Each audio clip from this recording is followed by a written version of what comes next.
열왕기상 11장 14절에서 26절의 말씀입니다. 우리 한 절씩 함께 천천히 읽겠습니다. 여호와께서 에돔 사람 하닷을 일으켜 솔로몬의 대적이 되게 하시니 그는 왕의 자손으로서 에돔에 거하였더라. 전에 다윗이 에돔에 있을 때에 군대 지휘관 요압이 가서 죽임을 당한 자들을 장사하고 에돔의 남자들을 다 쳐서 죽였는데 요압은 에돔의 남자를 다 없애기까지 이스라엘 무리와 함께 6달 동안 그곳에 머물렀더라. 그때 하닷은 작은 아이라 그의 아버지 신하 중 에돔 사람 몇몇과 함께 도망하여 애굽으로 가려 하여 미디안을 떠나 바란에 이르고 거기서 사람을 데리고 애굽으로 가서 애굽 왕 바로에게 나아가매 바로가 그에게 집과 먹을 양식을 주며 또 토지를 주었더라. 하닷이 바로의 눈앞에 크게 은총을 얻었으므로 바로가 자기의 처제 곧 왕비 다브네스의 아우를 그의 아내로 삼음에 다브네스의 아우가 그로 말미암아 아들 그누밧을 낳았더니 다브네스가 그 아이를 바로의 궁중에서 젖을 떼게 하매 그누밧이 바로의 궁에서 바로의 아들 가운데 있었더라. 하닷이 애굽에 있어서 다윗이 그의 조상들과 함께 잔 것과 군대 지휘관 요압이 죽은 것을 듣고 바로에게 아뢰되 나를 보내어 내 고국으로 가게 하옵소서. 바로가 그에게 이르되 내가 나와 함께 있어 무슨 부족함이 있기에 내 고국으로 가기를 구하느냐? 대답하되 없나이다. 그러나 아무쪼록 나를 보내옵소서 하였더라. 하나님이 또 엘리아다의 아들 르손을 일으켜 솔로몬의 대적자가 되게 하시니 그는 그의 주인 소바왕 하닷에셀에게서 도망한 자라. 다윗이 소바 사람을 죽일 때에 르손이 사람들을 자기에게 모으고 그 무리의 괴수가 되어 다메섹으로 가서 살다가 거기서 왕이 되었더라. 솔로몬의 일평생에 하닷이 끼친 환난 외에 르손이 수리아 왕이 되어 이스라엘을 대적하고 미워하였더라. 솔로몬의 신하 느밧의 아들 여로보암이 또한 손을 들어 왕을 대적하였으니 그는 에브라임 족속인 스레다 사람이요 그의 어머니의 이름은 수르아이니 가부더라. 아멘.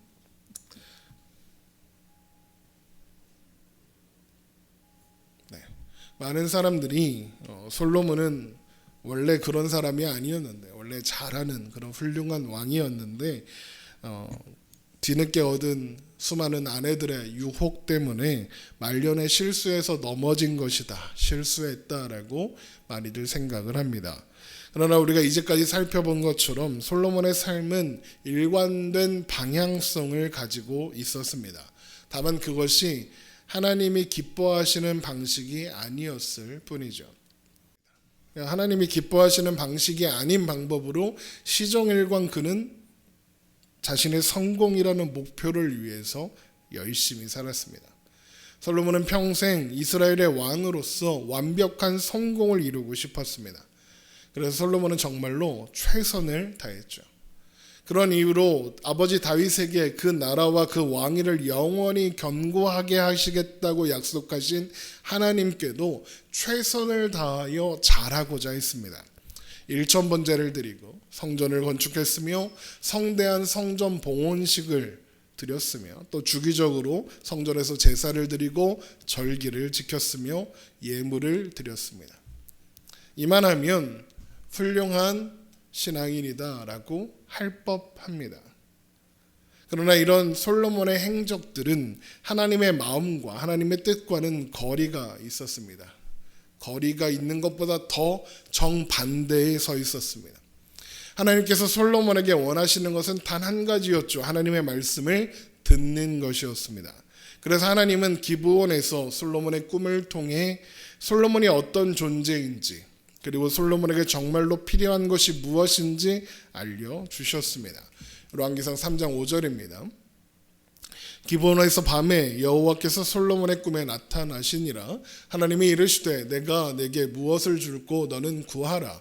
솔로몬이 이르되 주의 종 내 아버지 다윗이 성실과 공의와 정직한 마음으로 주와 함께 주 앞에서 행함으로 주께서 그에게 큰 은혜를 베푸셨고 주께서 또 그를 위하여 이 큰 은혜를 항상 주사 오늘과 같이 그의 자리에 앉을 아들을 그에게 주셨나이다. 나의 하나님 여호와여 주께서 종으로 종의 아버지 다윗을 대신하여 왕이 되게 하셨사오나 종은 작은 아이라 출입할 줄을 알지 못하고 주께서 택하신 백성 가운데 있나이다. 그들은 큰 백성이라 수요가 많아서 셀 수도 없고 기록할 수도 없사오니 누가 주의 이 많은 백성을 재판할 수 있사오리까. 듣는 마음을 종에게 주사 주의 백성을 재판하여 선악을 분별하게 하옵소서. 많은 사람들이 이 장면을 하나님과 솔로몬이 대화를 하는 장면으로 생각을 합니다. 하나님께서 솔로몬의 일천 문제를 기뻐하사 솔로몬에게 응답하셨다 이렇게 생각하는 거죠. 그런데 대부분은 이 장면이 꿈이라는 것을 간과합니다. 대부분의 사람들은 밤에 잠을 자면서 꿈을 꿉니다. 안 꾸는 사람도 있지만 꿈에서 만나고 싶었던 사람을 만나기도 하고 그 사람과 이야기를 나누기도 하고 말을 하기도 합니다. 그런데 그 꿈의 특징이 무엇입니까? 내 의지대로 꾸지지 않는다는 겁니다. 내가 꾸고 싶은 꿈을 자면서 꾸는 사람은 없습니다. 그러니까 꿈에서 내가 어떤 말을 했다고 해서 그게 내 의지대로 내가 말을 했다라고 하면 안 되는 거죠. 그냥 내가 말을 하는 꿈을 꾼 겁니다. 특히나 성경에서 꿈은 하나님께서 사람에게 말씀하시는 방법으로 자주 사용되는 방법입니다. 야곱이 베델에서 하늘에 맞닿은 사닥다리를 천사들이 오르락내리락 하는 것을 본 것도 꿈이었습니다. 요셉이 그 꿈을 통해서 바로의 꿈을 통해서 앞으로 있을 일을 해석했던 일도 꿈을 통해서 하나님께서 말씀하셨기 때문입니다. 지금 솔로몬의 꿈도 마찬가지죠. 솔로몬은 지금 꿈을 꾸고 있습니다. 꿈에서 하나님과 만나 이야기를 하고 있습니다. 그러면 지금 솔로몬이 꿈에서 하는 말은 솔로몬의 의지대로 하는 말이 아니라 꾸어지는 대로 말하고 있는 겁니다. 솔로몬은 자신이 그렇게 말하고 있는 꿈을 꾸고 있는 겁니다. 그리고 그 꿈에서 솔로몬이 하나님께 드리는 말이 하나님께서 솔로몬에게 하시려는 말씀의 핵심입니다. 하나님은 솔로몬이 그렇게 말하는 꿈을 꾸게 하심으로써 솔로몬의 입에서 나와야 하는 고백이 무엇인지 말씀하시는 겁니다. 꿈에서 솔로몬이 뭐라고 합니까? 나는 하나님 여호와, 나의 하나님 여호와여 주께서 종으로 종의 아버지 다윗을 대신하여 왕이 되게 하셨사오나 종은 작은 아이라 출입할 줄을 알지 못하고 주께서 택하신 백성 가운데 있나이다. 그들은 큰 백성이라 수요가 많아서 셀 수도 없고 기록할 수도 없사오니 누가 주의 이 많은 백성을 재판할 수 있사오리까. 듣는 마음을 종에게 주사 주의 백성을 재판하여 선악을 분별하게 하옵소서. 솔로몬의 말을 정리하면 종은 작은 아이라 출입할 줄 모릅니다. 그래서 저에게는 듣는 마음이 필요합니다.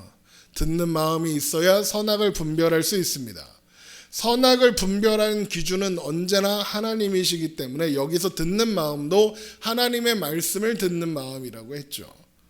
여기서 출입을 할 줄 모른다, 문도 열 줄 모른다 이런 뜻입니다. 그러니까 나는 능력이 없다, 미련하고 연약한 존재다 이런 뜻이죠.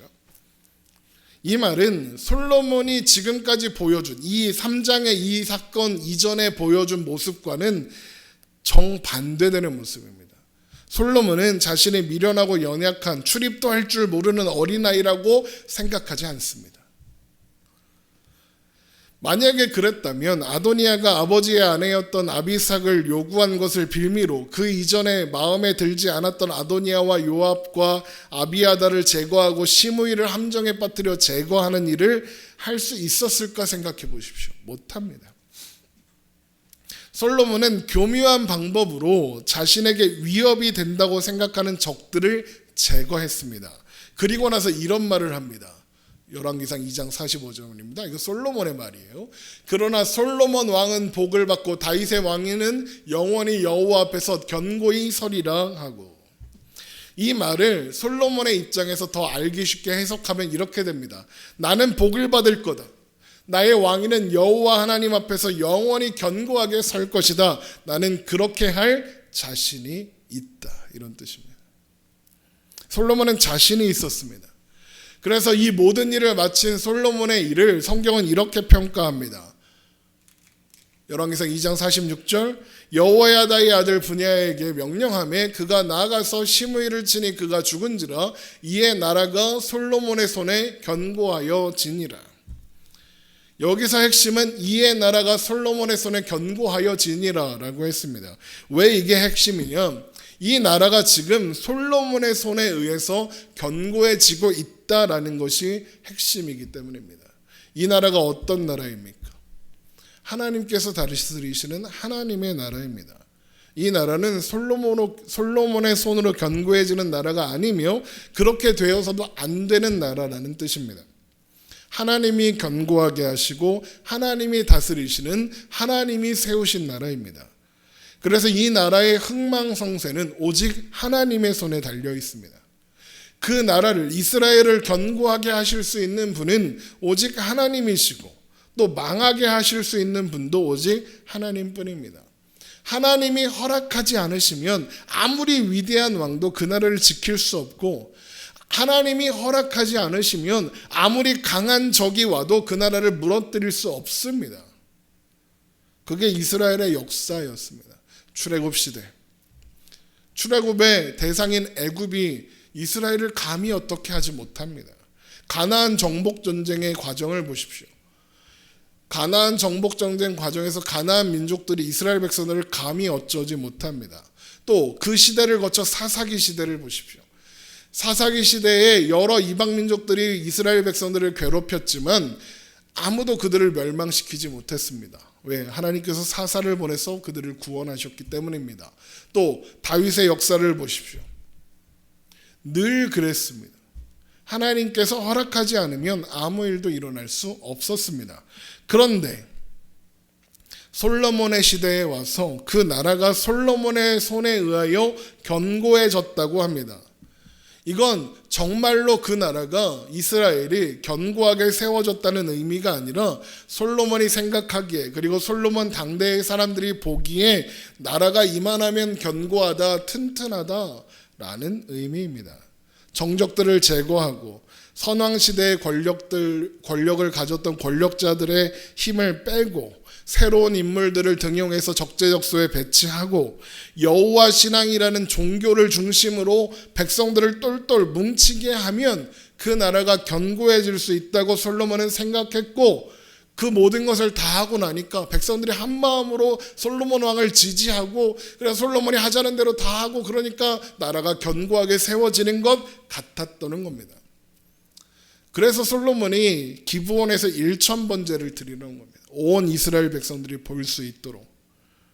그러니까 솔로몬은 자신이 다윗의 뒤를 이어 다윗보다 위대한 왕이 될 사람이라고 생각하고 있지 출입도 할 줄 모르는 어린아이다, 능력 없는 사람이다 라고 조금도 생각하지 않고 있다는 겁니다.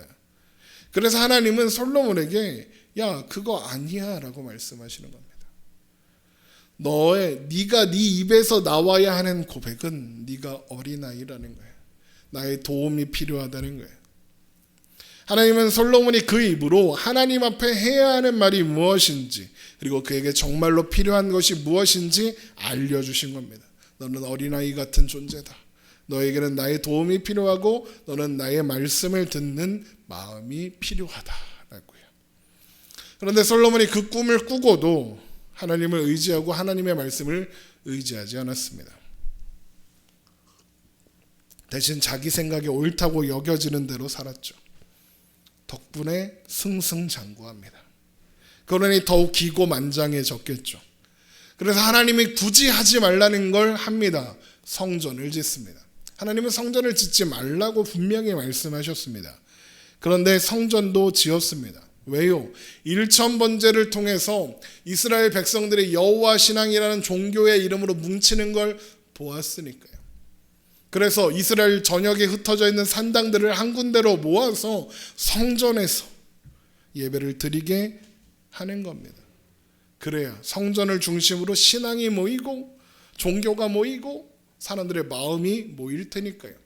통치자들이 종교를 이용해서 백성들을 하나로 모으는 일은 아주 흔한 일입니다. 그래서 성전 봉헌식에서 성전이 이렇게 중요하다라는 걸 하나님께 기도하는 방식으로 이스라엘 백성들한테 말하는 겁니다. 그래서 성전 봉헌식에서 기도할 때 솔로몬이 누구를 보고 기도합니까? 제단을 향해서가 아니라 이스라엘 백성들을 향해서 기도하는 겁니다. 그래서 성전에서 드리는 기도, 성전을 향해 기도하면, 성전에서 제사를 하면 모든 문제가 해결될 것처럼 솔로몬은 이야기했습니다. 그리고 솔로몬도 성전에서 최선을 다해 하나님을 섬기는 모습을 보여주었죠. 솔로몬이 하나님의 인정을 받는 진정한 왕이라는 걸 이스라엘 백성들이 그래서 다 인정합니다. 그런데 그러는 한편으로 솔로몬이 무슨 일을 합니까? 금은 보화를 긁어 모으고 군대를 양성하고 이방 여인들을 아내로 맞이하였습니다. 모두 하나님의 뜻에 완벽하게 반대되는 행동이었지만 그렇게 했습니다. 신명기 17장 14절. 내가 내 하나님 여호와께서 내게 주시는 땅에 이르러 그 땅을 차지하고 거주할 때에 만일 우리도 우리 주위의 모든 민족들 같이 우리 위에 왕을 세워야겠다는 생각이 나거든 반드시 내 하나님 여호와께서 택하신 자를 내 위에 왕으로 세울 것이며 내 위에 왕을 세우려면 내 형제 중에서 한 사람을 할 것이요 내 형제 아닌 타국인을 내 위에 세우지 말 것이며 그는 병마를 많이 두지 말 것이요 병마를 많이 얻으려고 그 백성을 애굽으로 들어가게 하지 말 것이니 이는 여호와께서 너희에게 이르시기를 너희가 이후에는 그 길로 다시 들어가지 말 것이라 하셨음이며 그에게 아내를 많이 두어 그의 마음이 미혹되게 하지 말 것이며 자기를 위하여 은금을 많이 쌓지 말 것이라. 그가 왕위에 오르거든 이 율법서의 등사본을 레위 사람 제사장 앞에서 책에 기록하여 평생에 자기 옆에 두고 읽어 그의 하나님 여호와 경외하기를 배우며 이 율법의 모든 말과 이 규례를 지켜 행할 것이라. 그리하면 그의 마음이 그의 형제 위에 교만하지 아니하고 이 명령에서 떠나 좌로나 우로나 치우치지 아니하리니 이스라엘 중에서 그와 그의 자손이 왕위에 있는 날이 장구하리라. 하나님께서 가나안 입성을 앞둔 이스라엘 백성들에게 그들이 왕을 세우게 된다면 이 왕은 이래야 한다라고 말씀하시는 내용인데 정리하면 이렇게 됩니다. 병마를 많이 두지 마라, 아내를 많이 두지 말라, 은금을 많이 쌓지 말라입니다. 그리고 두 가지를 또 명령하시죠. 율법서의 등사본, 쉽게 말하면 성경을 평생 그 옆에 두고 읽어서 하나님을 경외하기를 배워라. 그리고 이 율법에 성경에 있는 하나님의 말씀과 뜻을 행하여 살아라. 하나님의 말씀을 듣고 순종해라 이겁니다. 솔로몬에게 말씀하신 내용과 똑같죠. 그런데 솔로몬은 정반대의 길을 갑니다. 결국에는 이방 신들을 위한 산당을 만들고 그 신들에게 분향하는 지경까지 가게 되죠. 이스라엘 백성들의 지지를 받기 위해 여호와 신앙을 이용했던 것처럼 하나님을 이용했던 것처럼 이방 나라들의 지지와 복종을 받기 위해 이방 신들을 받아들여서 그들의 신이 자신이라고 주장하는 겁니다. 그건 조금 더 새삼스럽지 않은, 하나님도 이용했는데 이방신들이라고 이용하지 못할 이유가 없는 겁니다.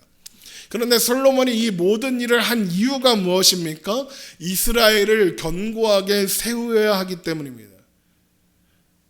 그것도 솔로몬의 손으로, 내 손으로 해야 한다고 생각하기 때문입니다. 하나님은 누누이 그렇지 않다고, 이 나라는 솔로몬 네가 지키는 나라가 아니라고, 내가 지키는 나라, 하나님이 지키는 나라라고, 너는 내가 나의 대리자로 세운 통치자일 뿐 진짜 왕은 네가 아니라 나라고 하나님은 말씀하시고, 그러니까 제 말 내 말 좀 들어라고 말씀하셨죠. 그러나 솔로몬은 듣지 않았습니다. 그래서 하나님은 이제 솔로몬이 야, 이만하면 됐다, 다 이루었다, 이제 그 누구도 이 나라 이 왕위를 흔들 수 없겠다, 이제는 안심해도 되겠다라고 생각할 무렵에 솔로몬은 아무것도 지킬 수 없다라고 확증하여 말씀하시는 겁니다. 지난주에 본 말씀이죠. 열왕기상 11장 11절. 여호와께서 솔로몬에게 말씀하시되 내게 이러한 일이 있었고 또 내가 내 언약과 내가 내게 명령한 법도를 지키지 아니하였으니 내가 반드시 이 나라를 내게서 빼앗아 내 신하에게 주리라. 그리고 이제 하나님은 이 모든 일들이 이루어지는 것을 솔로몬의 눈으로 직접 보게 하십니다.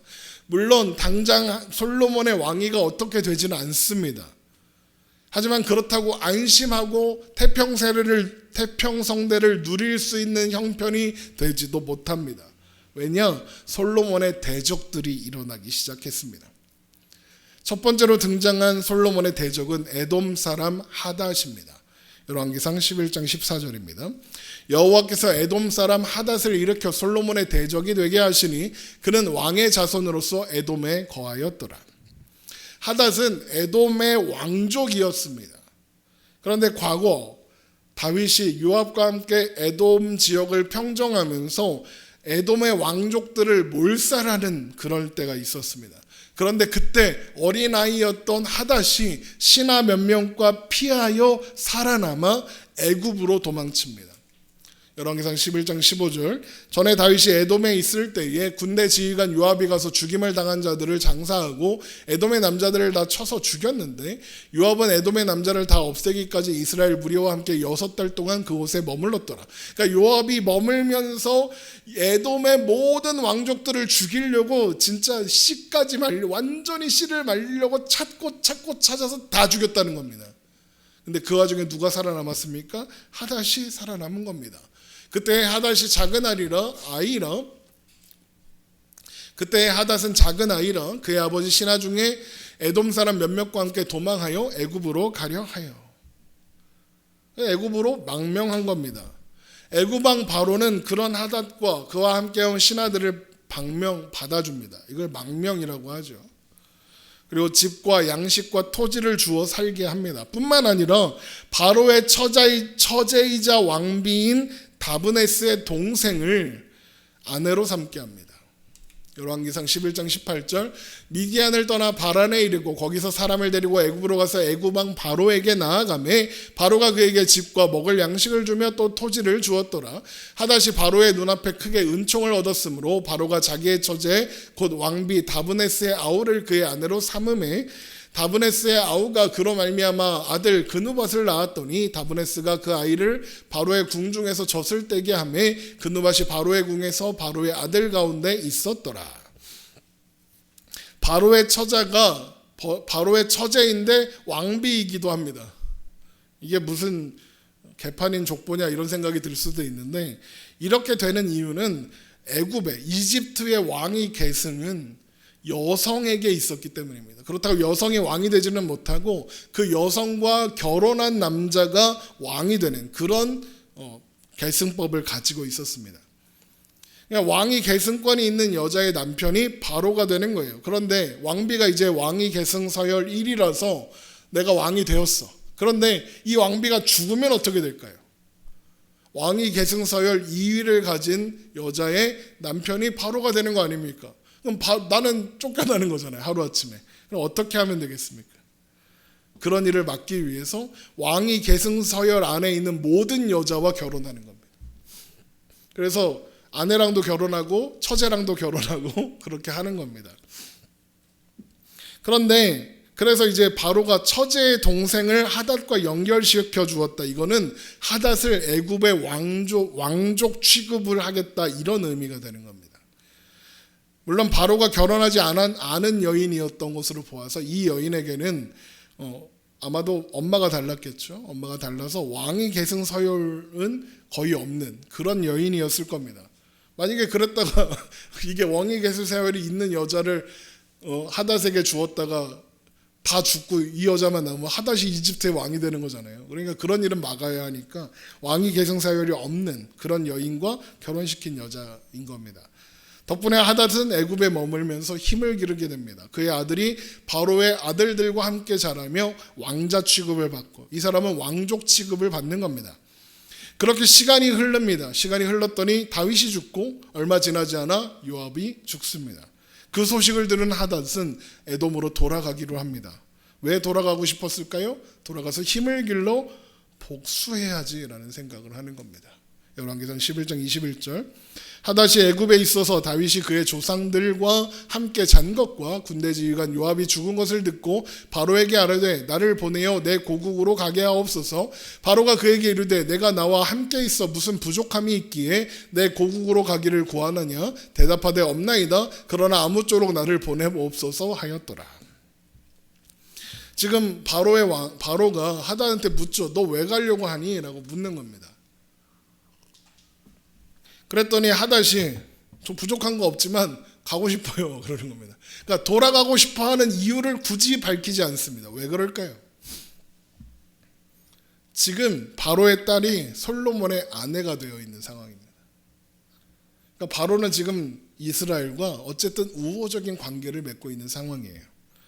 그러니까 만약에 그런 상황에서 내가 또 잘 챙기고 있는 내가 가족으로 맞이한 하닷이 솔로몬한테 이스라엘한테 복수하려고 내가 에돔으로 돌아가려고 합니다라고 하면 보낼 수가 없잖아요. 그렇죠? 그래갖고 이유는 말하지 않고 돌아가는 겁니다. 돌아가서 힘을 길러 하닷이 이제는 솔로몬의 위협이 되는 대적이 되게 된 겁니다. 심지어 그는 애굽의 지원을 받고 있죠. 이 사람이 애굽의 지원을 받는데 솔로몬의 대적이 되었다는 것이 되게 중요한 대목입니다. 여러분, 솔로몬이 나라를 견고하기 위해서 한 일 중에 되게 핵심적인 일이 하나 있습니다. 그게 뭐냐? 바로와 사돈을 맺는 겁니다. 바로의 딸을 왕비로 삼았습니다. 열왕기상 3장 1절. 솔로몬이 애굽의 왕 바로와 더불어 혼인관계를 맺어 그의 딸을 맞이하고 다윗성에 데려다 두고 자기의 왕궁과 여호와의 성전과 예루살렘 주위의 성의 공사가 끝나기를 기다리리라. 바로의 딸을 왕비로 삼는 순간 애굽과 가나안은 동맹을 맺는 관계가 된 겁니다. 그런데 이제 애굽의 지원을 받는 하닷이 솔로몬의 대적이 된 겁니다. 이스라엘이 강대국이 되었다, 가나안에서는 힘 있는 나라였다고는 하지만 애국과 비교하면 쪼렙입니다. 아무것도 아닙니다. 그러니 솔로몬은 하닷을 어떻게 할 수가 없습니다. 하닷이 지금 코앞에서 지금 내 대적이 되고 있는 걸 보고 있는데, 얘 남쪽에 있거든요. 지금 발밑에 지금 대적이 와 있는데 걔를 못 건드립니다. 힘이 약할 때 쳐서 없애버리고 싶겠죠, 솔로몬 생각은. 근데 걔를 건드리면 애굽을 건드리는 거예요. 못 건드리는 겁니다. 손쓸 방법이 없는 겁니다. 그러니까 하닷이 솔로몬의 대적이 어떻게 될 수 있었느냐? 애굽의 바로가 하닷을 도와줬기 때문이죠. 또 하닷이 복수심을 품고 이제 대적이 되겠다고 돌아왔기 때문이죠. 솔로몬의 지혜가 완전히 무너지는 상황입니다. 자, 왜 이 모든 것이 무너지게 되었을까요? 하나님께서 그것을 허락하셨기 때문이죠. 열왕기상 11장 14절. 여호와께서 에돔 사람 하닷을 일으켜 솔로몬의 대적이 되게 하셨나니. 이걸 보고 하나님이 애초에 그럴 마음이 없었던 하닷의 마음을 충동질하사 솔로몬의 대적이 되게 하시고 하닷이 힘을 모아 솔로몬의 대적이 될 수 있게 하셨다, 이렇게 생각하면 안 됩니다. 하닷의 배경 설명에서 본 것처럼 하닷은 어려서부터 이스라엘에 대한 앙심, 복수심을 품고 자랐습니다.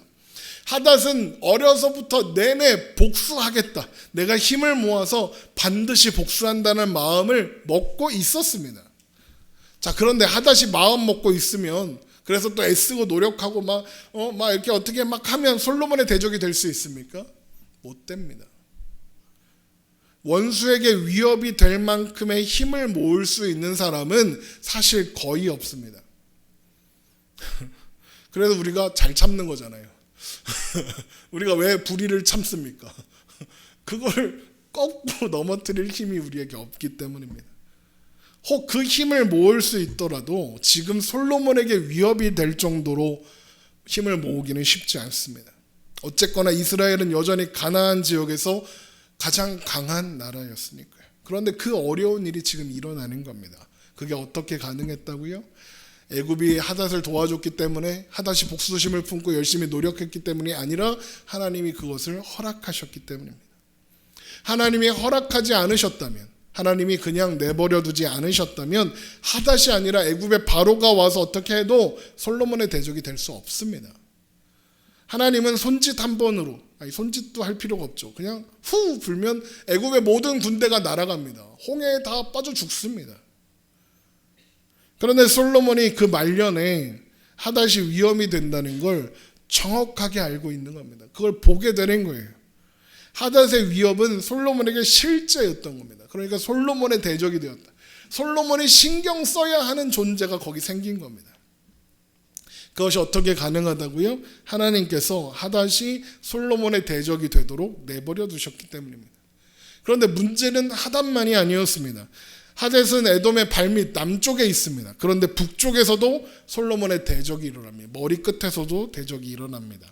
바로 엘리야다의 아들 르손이라는 사람입니다. 열왕기상 11장 23절. 하나님이 또 엘리야다의 아들 르손을 잃고 솔로몬의 대적자가 되게 하시니 그는 그의 주인 소바 왕 하닷에셀에게서 도망한 자라.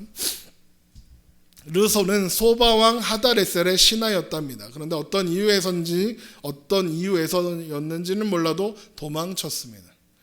다윗이 소바를 멸망시킬 때 소바 사람들을 이끌고 르손은 다메섹이라는 곳으로 가서 나라를 세웁니다. 열왕기상 11장 24절. 다윗이 소바 사람을 죽일 때에 르손이 사람들을 자기에게로 모으고 그의 무리의 괴수가 되어 다메섹에 가서 살다가 거기서 왕이 되었더라. 소바는 구약에서는 아람, 신약에서는 수리아라고 하는 지역의 도시 국가 중 하나였습니다.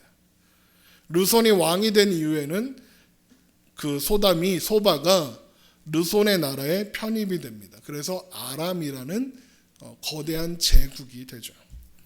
그래서 르손은 이스라엘 북쪽에서 솔로몬을 괴롭히는 대적이 되는데 이것은 다윗이 자신의 고국인 소바를 멸망시킨 것에 대한 앙심 때문이었습니다. 열왕기상 11장 25절. 솔로몬의 일평성에 하닷이 끼친 환난 후에 르손이 수리아 왕이 되어 이스라엘을 대적하고 미워하였더라. 그런데 이 르손이 솔로몬의 대적이 될 수 있었던 이유가 또 무엇입니까? 하나님께서 르손을 일으켜 솔로몬의 대적자가 되게 하시니입니다. 하나님이 허락하셨기 때문이죠. 그렇지 않았다면 르손이 아무리 큰 앙심을 품고 힘을 기르고 나라를 세워도 솔로몬의 대적이 될 수가 없습니다. 이렇게 남북으로 지금 이제 솔로몬의 대적들이 생겼는데 그걸로도 모자라서 내부에서도 적이 일어납니다. 솔로몬의 신하였던 여로보암이 솔로몬을 대적하여 일어나는 겁니다. 열왕기상 11장 26절. 솔로몬의 신하 느밧의 아들 여로보암이 또한 손을 들어 왕을 대적하였으니 그는 에브라임 족속인 스레다 사람이요 그의 어머니의 이름은 수루아이니 과부더라. 이제 다음 주에 살펴보겠지만 여로보암은 하나님께서 선지자를 보내서 내가 너를 왕으로 삼겠다라고 선택하신, 직접 부르신 사람입니다. 자, 그런데 여로보암이 어떤 사람인 줄 아십니까? 솔로몬의 신하였죠. 솔로몬이 신뢰하고 일을 맡겼던 사람입니다. 열왕기상 11장 28절. 이 사람 여로보암은 큰 용사라 솔로몬이 이 청년의 부지런함을 보고 세워 요셉 족속의 일을 감독하게 하였더니. 그러니까 솔로몬이 보기에 여로보암은 부지런한 사람, 신뢰할 만한 사람, 충직한 신하였던 겁니다. 그런 그가 솔로몬의 대적이 되는 겁니다. 그 지혜롭고 신중하다는 솔로몬이 선택한 사람인데 오히려 솔로몬의 대적이 된 겁니다. 어떻게 그게 가능했다고요? 하나님이 그렇게 하셨어요.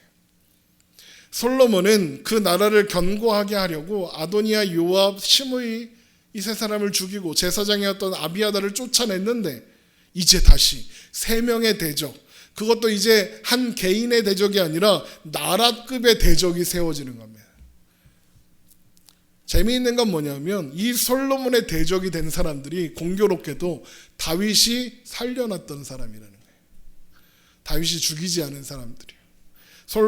다윗이 적이라고 생각하지 않았던 사람들이에요. 혹은 솔로몬이 신뢰했던 사람이에요. 하닷과 르손이 왜 이스라엘을 그렇게 미워합니까? 다윗이 자기 나라를 멸망시켰거든요.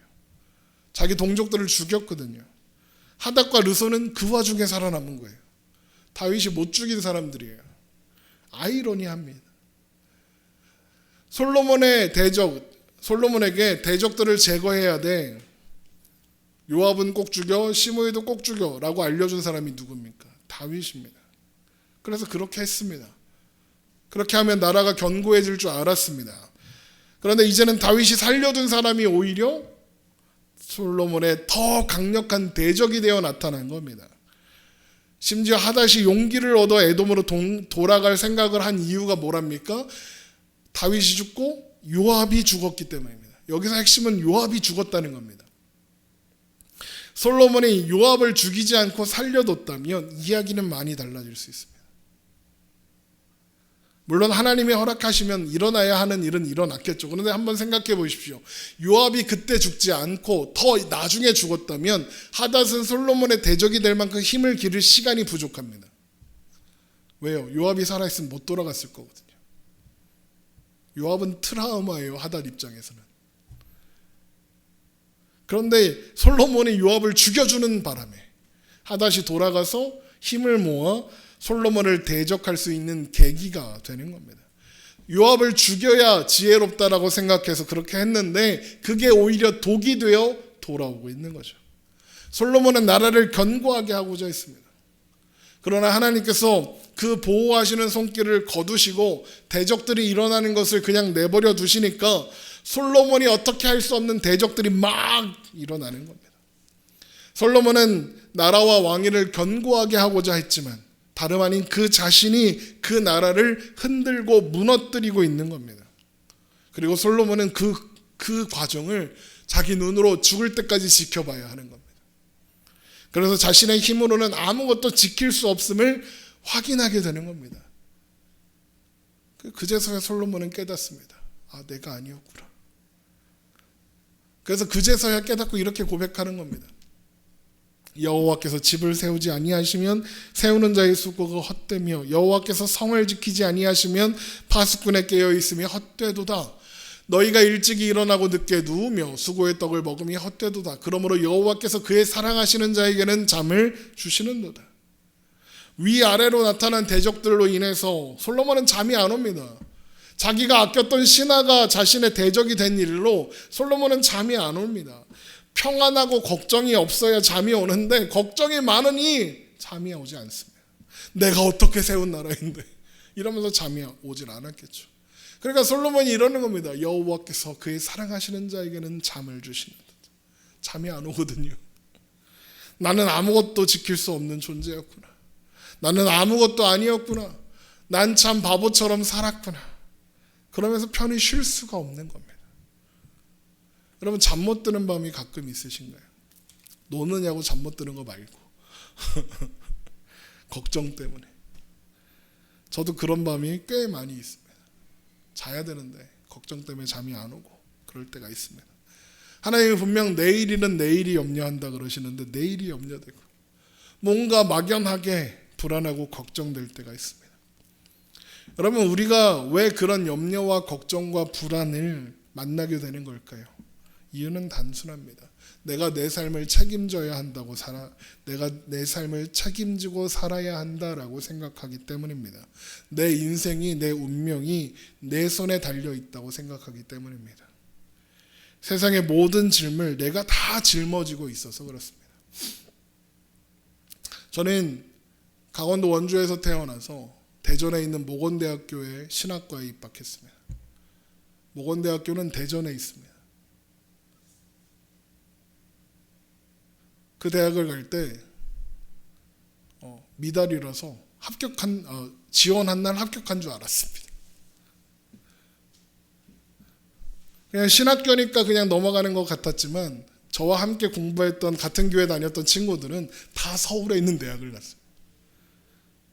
현수막이 붙더군요. 난 신학생인데 지방대 갔는데 나는 서울에 못 갔는데 거기 이름이 없는 겁니다. 좌절스러웠습니다. 나만 무시당한 건가 싶었습니다. 그렇게 된 가장 큰 이유는 제가 고3난에 아팠습니다. 고3난에 제가 조퇴와 지각을 합쳐서 수업 일수에 딱 하루 맞출 정도였습니다. 그러니까 하루만 더 빠졌으면 졸업을 못하는 그런 지경이었습니다. 매일 병원에 가고 매일 쓰러지고 조퇴하고 지각하고 했습니다. 공부를 제대로 못했습니다. 고3 때. 그러니까 원래는 서울에 있는 신학교에 갈 수 있는 성적이었는데 점점 떨어져서 모건대에 지원율도 떨어져서 그냥 가만히 있으면 합격하는 그런 학교에 가야 하는 형편이었습니다. 고3 시절을 보면서 좌절했습니다. 이게 뭐야 싶었습니다. 모건대를 다니면서도 한심스러웠습니다. 내가 이따구 학교를 재수할까 막 고민을 했습니다. 그러다 어찌어찌 졸업하고 제가 감리교회 목사가 됐습니다. 감리교회에서 목사 안수를 받았고 감리교회에서 목회를 했고 부목사 생활을 했습니다. 그러다가 하늘소리를 교회를 개척할 때 감리교회에서 쫓겨났습니다. 난 뭐 잘못한 것도 없는데 억울하고 속상했습니다. 그래서 독립교단이라는 곳을 거쳐 장로교회까지 왔습니다. 답답하고 한심스러운 순간이었습니다. 그때는 그것이 너무 저에게 좌절이고 아픔이고 고통이었습니다. 그런데 생각해 보니까 그 모든 시간 동안 거쳐온 이 삶 때문에 제가 이 자리에 있을 수 있습니다.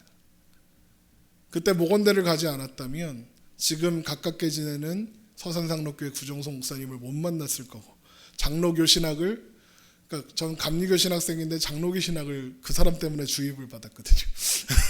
그래서 지금 장로교 신학을 하는데도 전혀 지장이 없습니다. 심지어 감리교 신학과 장로교 신학을 둘 다 알고 있기 때문에 더 풍성한 사고를 할 수 있습니다.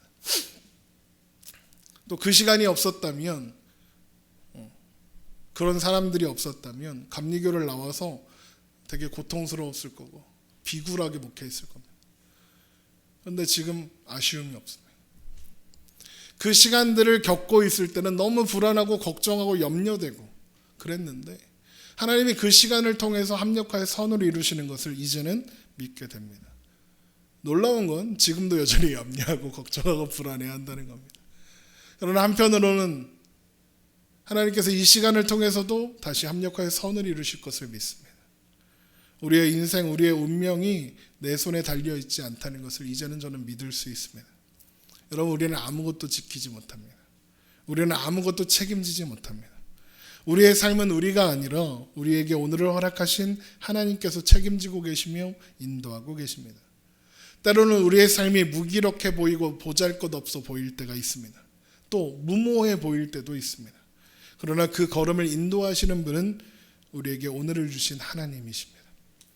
마태복음 6장 25절에 이런 말씀이 있습니다. 그러므로 내가 너희에게 이르노니 목숨을 위하여 무엇을 먹을까 무엇을 마실까 몸을 위하여 무엇을 입을까 염려하지 말라. 목숨이 음식보다 중하지 아니하며 몸이 의복보다 중하지 아니하냐. 공중의 새를 보라. 심지도 않고 거주지도 않고 창고에 모아들이지도 아니하되 너희 하늘 아버지께서 기르시나니 너희는 이것들보다 귀하지 아니하냐. 너희 중에 누가 염려함으로 그 키를 한 자라도 더할 수 있겠느냐. 또 너희가 어찌 의복을 위하여 염려하느냐. 들의 백합화가 어떻게 자라는가 생각하여 보라. 수고도 아니하고 길쌈도 아니하느니라. 그러나 내가 너희에게 말하노니 솔로몬의 모든 영광으로도 입은 것이 이 꽃 하나만 갖지 못하였느니라. 오늘 있다가 내일 아궁이에 던져지는 들풀도 하나님이 이렇게 입히시거든 하물며 너희일까 보냐. 믿음이 작은 자들아. 그러므로 염려하여 이르기를 무엇을 먹을까 무엇을 마실까 무엇을 입을까 하지 말라. 이는 다 이방인들이 구하는 것이라. 너희 하늘 아버지께서 이 모든 것이 너희에게 있어야 할 줄을 아시느니라. 그런즉 너희는 먼저 그의 나라와 그의 의를 구하라. 그리하면 이 모든 것을 너희에게 더하시리라. 그러므로 내일 일을 위하여 염려하지 말라. 내일 일은 내일이 염려할 것이요 한날의 괴로움은 그날로 족하니라. 하나님은 우리에게 오늘을 살되 너희의 아버지인 나를 믿어라. 나를 의지해라. 그러니까 걱정하지 말고 살아라. 나는 너희를 그 무엇보다도 사랑하는 아빠다. 걱정하지 말아라. 용기를 내라. 너의 오늘이 내 손에 있다. 너희 내일 또한 내 손에 있다. 그러니까 걱정하지 말고 자라. 자도 된다. 지금 잠든 것 때문에 너의 삶이 무너지지 않는다. 내가 너를 지키고 있다. 여러분, 솔로몬은 왕이었고 돈도 많고 힘도 있고 지혜도 많았습니다. 아무것도 지키지 못했죠. 잠이 오지 않아. 하나님께서 잠을 주시는도다. 해야 했습니다. 우리는 어떻습니까? 왕은커녕 아무것도 아니죠. 돈도 없고 지혜도 없고 힘도 없습니다. 그럴듯한 학벌도 없고 그럴듯한 백도 없습니다. 그러나 우리에겐 그런 것들이 없습니다만 우리와 함께 계시는 하나님이 함께 있습니다. 그래서 우리는 모든 것을 할 수 있습니다. 빌립보서 4장 11절 내가 궁핍함으로 말하는 것이 아니니라 어떠한 형편에든지 나는 자족하기를 배웠노니 나는 비천에 처할 줄도 알고 풍부에 처할 줄도 알아 모든 일 곧 배부름과 배고픔과 풍부와 궁핍에도 처할 줄 아는 일체의 비결을 배웠노라. 무슨 뜻입니까? 가난하고 부하고 배부르고 배고프고 상관없다는 겁니다. 그 이유가 무엇입니까? 내게 능력 주시는 자 안에서 내가 모든 것을 할 수 있느니라입니다. 우리는 능력 주시는 자 예수 그리스도 그 이름 안에서 오늘을 삽니다. 그래서 우리는 돈도 없고 힘도 없고 지혜도 없고 백도 없지만 우리는 오늘 밤에도 잠들 수 있는 겁니다. 여러분 잠 못 드는 밤 하나님을 생각하며 편안히 잠드시기 바랍니다. 밥맛이 없는 날 너무 힘들어서 밥맛이 없더라도 맛있게 식사하십시오. 그리고 한숨 주무십시오. 그리고 또 아침에 일어나서 하나님께서 우리에게 허락하신 그 하루를 살아가면 됩니다. 걱정하지 마십시오. 솔로몬이 걱정한다고 그 나라를 지키지 못했습니다. 우리는 오죽하겠습니까? 이것을 아는 자가 여유를 가질 수 있고 이것을 믿는 자가 오늘을 평안으로 살 수 있습니다. 여러분 하나님이 우리와 함께 하신다는 그 사실 기억하며 오늘도 믿음으로 살아가기 바랍니다. 기도하겠습니다.